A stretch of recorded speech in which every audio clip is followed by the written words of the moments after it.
भाई दोनों तरह के सीज फायर खत्म हो चुके हैं। दोनों तरह के मतलब अमेरिका और ईरान के बीच वाला क्यों हुआ वो बताऊंगा। दूसरा आपको दिखाऊंगा कि हिजबुल्लाह लेबनान के साथ जो हुआ था उस सीज फायर के खत्म होने का ऐलान खुद हिजबुल्लाह ने आगे आगे कर दिया। मसला सिर्फ ये नहीं है कि ईरान और अमेरिका के बीच जो सीज फायर वाली बात थी और दूसरे दौर की बातचीत थी जो इस्लामाबाद में होनी है सोमवार को, उसमें ईरान का प्रतिनिधिमंडल नहीं पहुंचेगा और इसका आधिकारिक ऐलान ईरान ने कर दिया, बल्कि लेबनान के साथ जो सीज फायर हुआ उसे हिजबुल्लाह के खत्म होने की तरफ से ऐलान किया गया और उसके फौरन बाद एक दो नहीं कई मैयतें इजराइल के सैनिकों की उठी हैं। परेशानी में इजराइल तो है ही, लेकिन इसके साथ साथ अमेरिका भी है।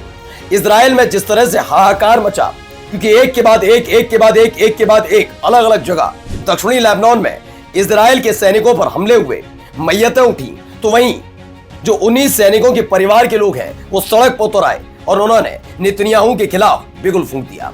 लताड़ स्पेन ने ट्रंप को लगाई, तो वहीं एक गवर्नर साहब ने, अमेरिका के गवर्नर साहब ने ऐलान कर दिया ट्रंप पागल हो चुका है। नमस्कार, मैं हूं प्रज्वल गौतम और आप देख रहे हैं खबर चौक। सबसे पहले ये बड़ी खबर देखिए, ऐलान क्या किया जा रहा है, क्या बयान है, जरा बयान सुनिए क्या कहा जा रहा है, जरा सुनिए।